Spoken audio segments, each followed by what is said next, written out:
16.2 අභ්‍යාසය පළවෙනි ප්‍රශ්නේ හවුල් ව්‍යාපාරයක් සඳහා පුද්ගලයන් දෙදෙනෙකු එකම වර්ෂයක් තුල මුදල් යෙදූ ආකාරය පහත වගුවේ දැක්වේ. වගුවක් දීලා තියෙනවා අපිට. නම සුජිත්. යෙදූ මුදල රුපියල් 18000යි. මුදල් යෙදූ දිනය ජනවාරි 1. ඊළඟට මුදල් යෙදූ කාලය. මුදල ගුණ කිරීම යෙදූ කාලය. විජිත්ගේ රුපියල් 20000යි මුදල් යෙදූ දිනේ අප්‍රේල් 1 විදිහට තමයි දීලා තියෙන්නේ. ඉහත වගුවේ හිස්තැන් සම්පූර්ණ කරන්න. එකම වර්ෂයක් තුළ මුදල් යෙදූ ආකාරයෙන් එතකොට මුදල් යෙදූ කාලය සඳහා සුජිත් එන්නේ කීයද? සුජිත් එන්නේ මේ විදිහට පුරවන්න පුළුවන්. ඒකේ පළවෙනි කොටස සුජිත් එන්නේ මාස 12ම එනවා. ජනවාරි 1 වෙනිදාන් දැන් එයා පටන් අරන් තියෙන්නේ. මුදල් යෙදූ කාලයට මාස 12ම එනවා. එතකොට මුදල ගුණ කිරීම යෙදූ කාලයට එන්න ඕනේ සුජිත් යෙදූ මුදල 18000යි. ඒක ගුණ වෙන්න ඕන මාස 12න්. ඊළඟට විජිත් අප්‍රේල් 1 වෙනිදා තමයි මුදල් යොදවලා තියෙන්නේ. එතකොට මාස 3ක් එයාට අඩු වෙනවා නේද? ජනවාරි පෙබරවාරි මාර්තු අඩු වෙනවා. මුදල් යෙදූ කාලය මාස 9යි. මුදල ගුණ කිරීම යෙදූ කාලය 20000 ගුණ කිරීම 9. ඒ විදිහට තමයි ඒක පුරවන්නේ.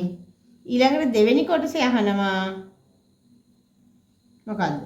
වසරකට පසු සුජිත් හා විජිත් අතර ලාභ යෙදිය යුතු අනුපාතය සොයන්න. සුජිත් විජිත් අපි මේ මුදල සහ යෙදූ කාලය අතර අනුපාතය ගන්න ඕන. සුජිත් එන්නේ එතකොට 18000 වැඩි කිරීම 12.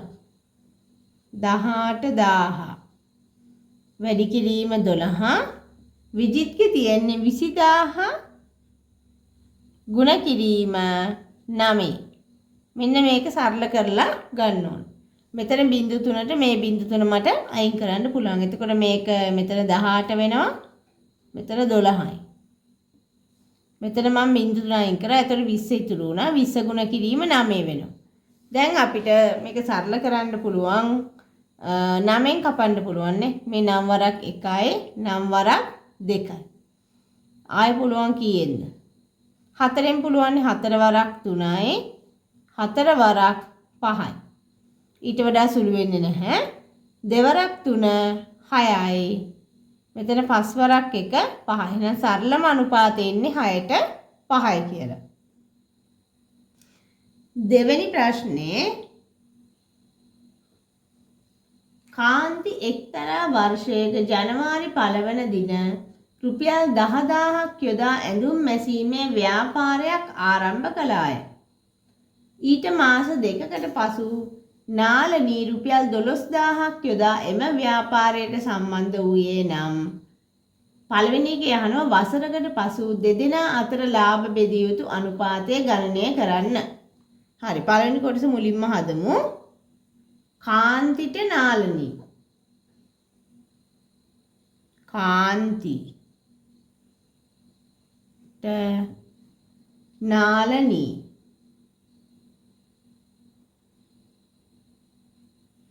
කාන්ති යොදවලා තියෙන මුදල රුපියල් 10000යි. එයා ජනවාරි 1 වෙනිදා තමයි මුදල් යොදවලා තියෙන්නේ. ඊට පස්සේ වසරකට පසු නේ හින්දා මෙයාට මාස 12ක් එනවා. ඊළඟට නාල්නී යොදවලා තියෙන රුපියල් 12000යි මාස 2කට පස්සේ. 12000 ගුණ කිරීම මාස 2ක් අඩු වුණා මාස දැන් 10යි. මේ බිංදු 3ට මේ බිංදු 3 ඉවත් වෙනවා. ඊළඟට මෙතන 12 වරක් 1යි 12 වරක් 1යි. 10 වරක් 1යි 10 වරක් 1යි. ඒතර 1 වරක් 1 මෙතන එන්නේත් 1යි මෙතන එන්නේත් 1යි. එකට එක අනුපාතයට සමාන අනුපාතයෙන් තමයි මේ දෙන්න අතර ලාභ බෙදිය යුත්තේ. දෙවෙනි කොටස වසරකට පසු ව්‍යාපාරයෙන් ලද ලාභය රුපියල් 25000ක් නම් එක් අයට ලැබෙන ලාභය වෙන වෙනම සොයන්න. ලාභය 25000යි දෙන්න අතර සමසේනේ බෙදෙන්න ඕන. එතකොට අපි ගමු දෙන්නට මේ දෙන එක. නාල්නීට මුලින්ම කාන්තිට ලැබෙන ලාභය. කාන්තිට ලැබෙන ලාභය සමානයි රුපියල් 25000 ගුණ වෙනවා කීයෙන්ද මේ සම්පූර්ණ කොටස්කාර දෙකයි කාන්තිට ලැබෙන කොටස් එකයි දෙකෙන් එකෙන් තමයි ගුණ වෙන්නේ. ඒ කියන්නේ දෙකෙන් බෙදෙන්න ඕන. මෙයාට ලැබෙන්නේ රුපියල් 12500යි. නාල්නීට ලැබෙන්නේ මේ ප්‍රමාණයම තමයි. මොකද එකට එක අනුපාතයෙන් තමයි ලාභය බෙදෙන්නේ. තුන්වෙනි ප්‍රශ්නේ මිතුරන් වූ කමල් රුපියල් 24000ක්ද සුනිල් රුපියල් 30000ක්ද යොදා ජනවාරි මාසයේ පළමු වන දින ව්‍යාපාරයක් ආරම්භ කරන ලදී. ඊට මාස 4කට පසු විමල් රුපියල් 54000ක් යොදවමින් ව්‍යාපාරයට සම්බන්ධ හවුල් විය. එම ව්‍යාපාරයේ වසරක් තුල ඔවුන් ලැබූ ලාභය රුපියල් 180000කි. පළවෙනි කොටසේ අහනවා කමල් සුනිල් හා විමල් අතර ලාභ බෙදිය යුතු අනුපාතය සොයන්න. මම ලියා ගන්නම් කමල්ට විමල්ට ටිකක් එහාට කරලා ලියන්නම් මේක. කමල්ට විමල්ට සුනිල්. කමල්ට දෙවෙනියා එන්න ඕනේ සුනිල් නේද? දෙවෙනියා සුනිල් එන්න ඕනේ. මෙතන වැරදි. ඒතර වෙනස් වෙනවා අනුපාත. දෙවෙනියා සුනිල්. අවසානයේදී තමයි විමල් එකතු වෙලා තියෙන්නේ. හරි. කමල් යොදවලා තියෙන්නේ කොච්චරද? රුපියල් 24000යි. 24000 ගුණ වෙන්න ඕනේ මාස ගාන කීයද? ජනවාරි 1 වෙනිදානේ කමල් සුනිල් දෙන්නම සම්බන්ධ වෙලා තියෙන්නේ. එහෙනම් මාස 12ක් මෙයාට.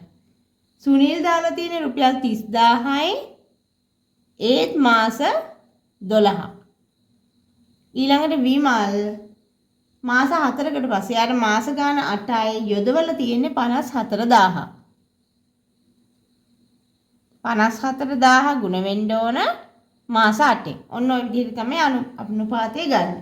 දැන් මේක සරල කරගන්න ඕන. මේ බිංදු තුනට මේ බිංදු තුන ඉවත් වෙනවා මේකත් ඉවත් වෙනවා. ඒක ටික ඉවත් කරන්න පුළුවන්. ඊළඟට මම මේක ලියා ගන්නම් ටිකක් පැහැදිලි වෙන්න. මෙතන 24යි මෙතන 12යි. මේක 30 ගුණ කිරීම 12 තියෙනවා. ඊළඟට 54 ගුණ කිරීම 8 තියෙනවා. ඊළඟට කීයෙන්ද බෙදන්න පුළුවන්?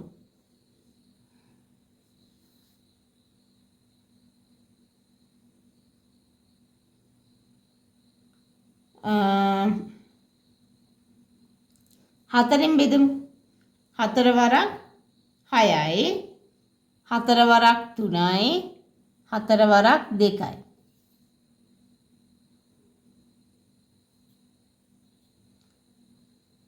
තුනෙන් බෙදන්න පුළුවන් නැවතත්. 3 වරක් 10යි 3 වරක් 4යි. මෙතන එනවා තුනෙන් බෙදුනොත් කීයද? 3 වරක් 1 3යි 24ට 3 වරක් 8යි 18ක් එනවා. නැවතත් තුනෙන් බෙදන්න පුළුවන්. 3 වරක් 2යි 3 වරක් 1යි 3 වරක් 6යි.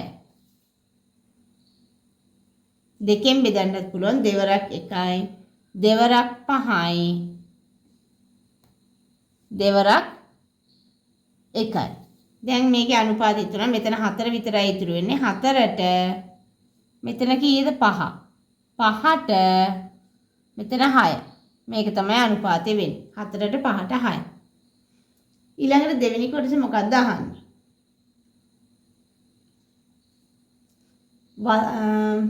එක් එක් අයට හිමිවන ලාභ මුදල වෙන වෙනම සොයන්න. කමල්ට දැන් මුළු කොටස් ගාන ගත්තොත් කීයද මෙතන 6යි 4යි 10යි 5යි 15යි මුළු කොටස් 15න් 4ක් තමයි කමල්ට හම්බ වෙන්නේ. 5ක් සුනිල්ට 6ක් විමල්ට. ඒක තමයි මේකේ අනුපාතයේ තේරුම. එතකොට අපිට ලැබෙන ශුද්ධ ලාභය සම්පූර්ණ ලාභය 180,000යි. ඒක තමයි බෙදෙන්න ඕනේ වෙන වෙනම. අපි ගමු මුලින්ම කමල්. කමල්ට හිමි වෙන ලාභය මම කෙටියෙන් ලියන්නම් ඉතලයක් ගහලා 180,000 ගුණ වෙන්න ඕනේ කීයෙන්ද? භාගෙ වෙන්න ඕනේ. එතකොට 15න් 4. 15න් 4ෙන් ගුණ වෙන්න ඕන. මෙතන අපිට බෙදන්න පුළුවන් 15 වරක් 1යි. මෙතන 15න් බෙදුනොත් කීයද? 15 වරක් 1 15යි. 3ක් ඉතිරි 30ට 15 වරක් 2යි. මේක බිංදු දානවා. එතකොට මේක සුළු වුණාම එනවා රුපියල් 12 වරක් 4 48යි. 48,000ක් තමයි කමල්ට හම්බ වෙන්නේ. ඊළඟට සුනිල්ට 180,000 ගුණ වෙන්නේ 15න් 5. 15 වරක් 1යි. මෙතන 15 වරක් 15න් බෙදුනහම 12,000ක් එන්නේ. ඊළඟට මේක ගුණ වෙන්න ඕනේ 5න්. 12 වරක් 5 60යි. 60,000ක් තමයි සුනිල්ට හම්බ වෙන්නේ. ඊළඟට අවසාන කෙනා විමල්.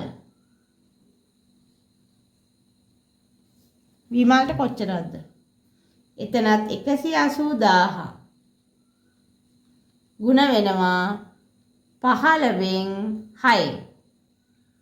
මෙතන අර විදිහටම කපන්න පුළුවන්. මෙතන 12,000ක් එන්නේ. එතකොට 12 වරක් 6 12 වරක් 5ට 12 වරක් 72යි. 72,000ක් හම්බ වෙනවා විමල්ට. 4 වෙනි ප්‍රශ්නේ චාමර මෙම වර්ෂයේ පෙබරවාරි 1 වෙනි දින රුපියල් 8,000ක් යොදවමින් කුළුබඩු නිෂ්පාදනය කිරීමේ ව්‍යාපාරයක් ආරම්භ කළ අතර ඔහුගේ මිතුරෙකු වූ කුමාර රුපියල් 11,000ක් යොදවමින් ජූනි මාස 1 වන දින ව්‍යාපාරයට හවුල් විය. මෙම වර්ෂයේ දෙසැම්බර් මාස 31 වන දිනට ඔවුන්ගේ ව්‍යාපාරයෙන් ඉපැයි වූ ශුද්ධ ලාභය රුපියල් 45,000ක් විය. පළවෙනි කොටස ලැබූ ලාභය ඔවුන් අතර බෙදිය යුතු අනුපාතය ගණනය කරන්න. කවුද පුද්ගලයන් දෙන්න? එක්කෙනෙක් චාමර, අනිත් එක්කෙනා කවුද? කුමාර. හරි. චාමර යොදවලා තියෙන රුපියල් 8,000යි. ඊළඟට මාස ගාන කීයක්ද? පෙබරවාරි 1 වෙනි දින. එතකොට එක මාසයක් අඩු වෙනවා. ජනවාරි අඩු වෙනවා. එයා යොදවලා තියෙන මාස ගාන 11යි. ඊළඟට කුමාර රුපියල් 11,000ක් යොදවලා තියෙනවා. ජූනි 1 වෙනිදා නේද? ජනවාරි පෙබරවාරි මාර්තු අප්‍රේල් මැයි. මාස 5ක් එයාගෙන් අඩු වෙනවා. එතකොට මාස ගාන 7යි මෙයාගේ. මේ විදිහට එන්නේ. දැන් මේ ටික අපි සුළු කරලා සරල අනුපාතය ගමු. මෙතන මේ බිංදු තුනට මේ බිංදු තුන ඉවත් කරන්න පුළුවන්. මෙතන මේ 11ට මේ 11 කැපෙනවා. එතකොට මෙතන 8ක් ඉතුරු වෙන්නේ. 8ට 7 තමයි අනුපාතය වෙන්නේ. දෙවෙනි කොටස චාමර හා කුමාර ලාභන ලාභ මුදල් වෙන වෙනම ගණනය කරන්න. චාමරට හම්බෙන ලාභය බලමු. චාමර රුපියල් කීයක්ද? චොද්ද ලාභය 45,000යි නේද? 45,000 බෙදෙන්න ඕනේ කොහොමද? දැන් මෙතන ලැබෙන ලාභයේ ලාභ බෙදෙන අනුපාතයේ මුළු කොටස් ගාන 15ක් තියෙනවා. 15න් 8ක් හම්බෙන්නේ චාමරට, 7ක් හම්බ වෙන්නේ කුමාරට. එහෙනම් මුළු කොටස් ගාන 15යි. මෙයාට හම්බ වෙන්නේ 15න් 8යි. 15 වරක් 1යි. 15 වරක් 3 45යි. බිංදු 3ක් දැම්ම. මේක සුළු වුණාම එනවා රුපියල් කීයක්ද? 24,000යි. 3,000 ගුණ වෙනවා 8ෙන්. 24,000ක් ලැබෙනවා. ඊළඟට කුමාරට කුමාර 45000 ගුණ වෙනවා 15න් 7න් 15 වරක් 1යි මෙතන 15 වරක් 3 45යි බිංදු 3ක් එනවා. මෙතන සුළු වුණාම එන්නේ රුපියල් කීයක්ද? 21000යි.